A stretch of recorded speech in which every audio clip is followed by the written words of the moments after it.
ناظرین خبر شامل کرتے ہیں ہمارے تحصیل رپورٹر احمد فراز طیبی رضوی کی رپورٹ کے مطابق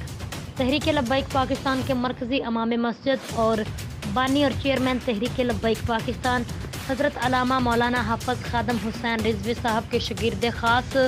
علامہ صفدر علی رضوی صاحب کی PP 240 صدیق گیٹ آمد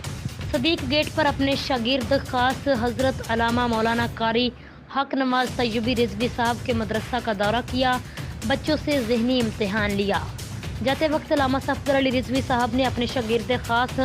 حضرت علامہ مولانا قاری حق نواز طیبی رضوی صاحب کو شاباش دی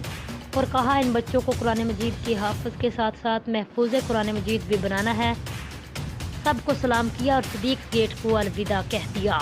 اب تک کے لیے اتنا ہی، مزید خبروں کے لیے آپ دیکھتے رہیے PN نیوز۔